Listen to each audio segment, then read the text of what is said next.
弟兄姊妹平安，今天是2021年的12月14号。今天的经文是以赛亚书11章第1到第9节，民数记第16章20到35节，使徒行传28章23到31节。今天要跟大家分享的主题是明白与倚靠。在牧会的期间，非常喜欢来开这个灵性成长的课程。灵性成长的教材，我通常也喜欢自己来撰写，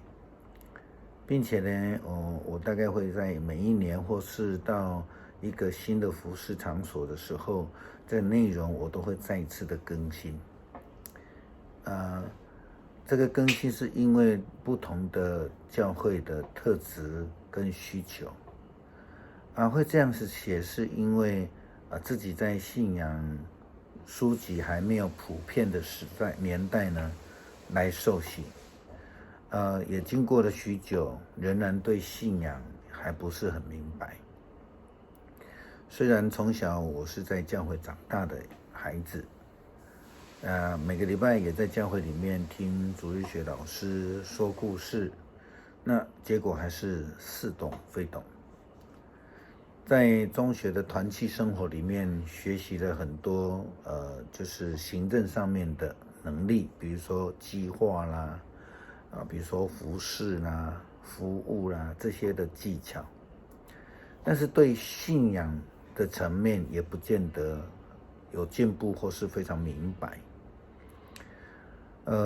虽然我在高二的时期曾经在灵修会里面感动决志要献身服侍上帝，但对于信仰也不是真的那么的清楚。一直到读大学之前，受到我的干爹陈尊德牧师在信仰上的教导，才渐渐知道要如何去追求信仰，明白信仰，也因此深刻的体会到信仰的造就是非常重要的，读经更是非常重要的，祷告更是不可或缺的一件事情。信仰造就的重要性，我们在昨天这个读经的分享里面看到了旧约圣经的经文呢，显示了非常清楚了这样的理由。我们看到一群利未人，我们知道利未人是上帝所呼召的工人，然后他们以所呼召的这样的工人来自居，然后就看不起别人，比如说他们就对摩西和亚伦的服事感到不服，他们呢就纠众抗争，反抗摩西和亚伦的带领，在他们的口中这样说道：你们太过分了，全体会众都是属上主的，上主与我们大家同在，你们为什么高抬自己，高过上主的会众呢？这一段的经文我们必须非常仔细的去读它，因为他们所主张的不是上帝，而是会众。他们说，你们为什么高抬自己，高过上主的会众呢？最后的这个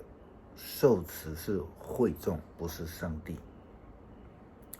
所以我们可以看到说，这些利未人虽然蒙受上帝的呼召来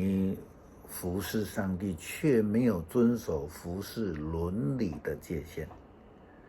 他们就如同他们的先祖亚当一样，就把受差遣的职务当成为拥有权柄的职务，他们把管理权当成所有权，把这个人数的众多当成比上帝旨意还要更重要的一个方式跟做法。这些人虽然在服侍上帝，却不明白上帝的旨意，甚至他们公然的违抗上帝的旨意。这样的人也因此不懂得如何去依靠上帝。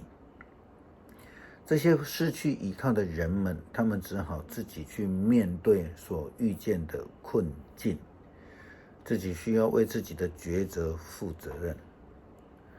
在民数记第13章的经文里面，记载了摩西派12位探子进入迦南地去探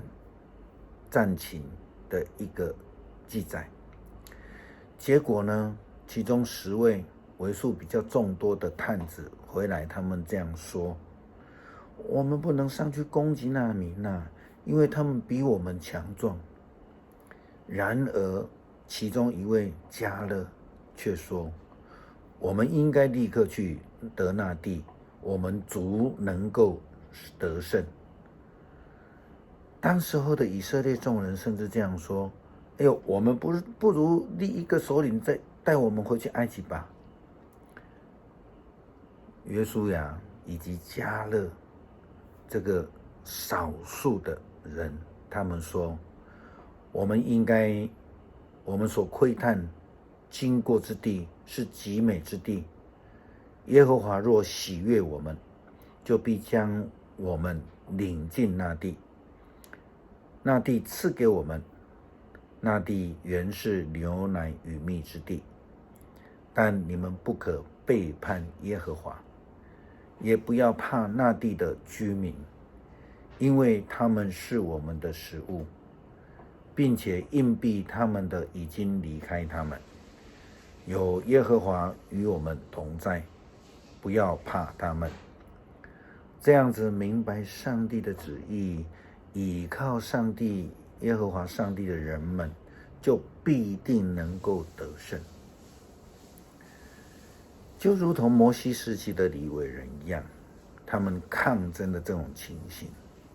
这种不明白，这种不愿意顺服上帝旨意的情形，想要用群众力量来高过上帝旨意的情况，一直都存在。这些人虽然听不懂，他们虽然看却看不见。保罗的时代，他对罗马的犹太首领这样说道：圣灵借着先知以赛亚向你们祖先说过的话没有错。以赛亚说：你去告诉这人民，你们听了又听，却不明白；看了又看，却看不见。因为这人民心智闭塞，他们塞住了耳朵，闭上了眼睛，不然他们的眼睛就会看见，耳朵就会听见，心里领悟，回心转意，我就治好他们。这也提醒了我们基督徒，千万不要刚愎自负，自以为用自己的方式就可以来得胜。他们不愿意明白上帝的旨意，他们不愿意顺服。这样的话，这些人就必须如同民数记的那些利未人一样，他们必须要去面对自己所面对的苦难，因为离开了唯一的依靠上帝。如何明白上帝的旨意呢？其实我们如果要讲明白上帝的旨意，我们就讲那个最基本的、最重要的，就是要愿意顺服。当我们若是有顺服的心智的时候，我们就比较能够明白上帝的旨意。为什么？因为我们就不再自以为是，而是愿意听上帝的声音，而是愿意顺从上帝的旨意。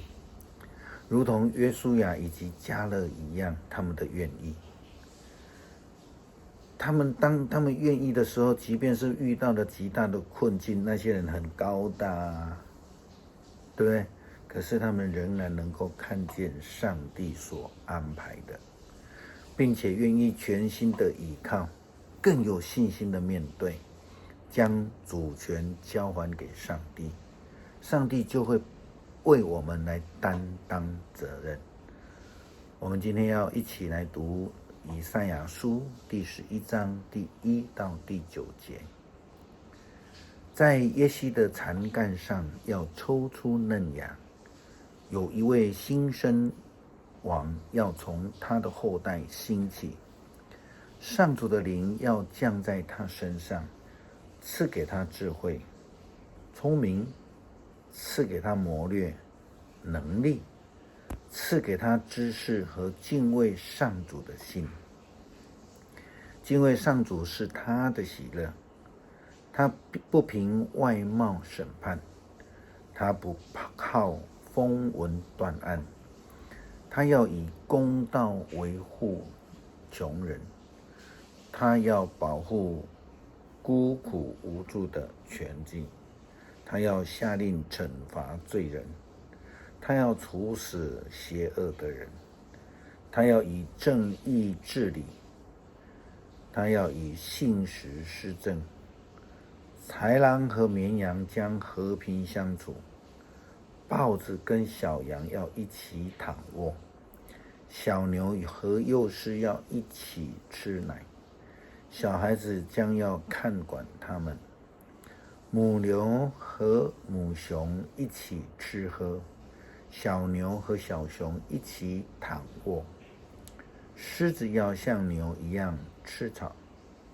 吃奶的婴儿要在毒蛇的洞口玩耍，断奶的孩子要伸手在毒蛇的穴内，也不受伤害。在锡安，上帝的圣山上没有伤害，也没有邪恶，正如海洋充满了水，大地将充满对上主的认识。我们一起来祷告。我们的天父，恳求你赐给我们智慧，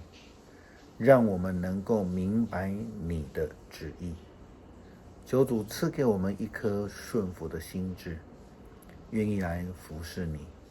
奉主的名求，阿们。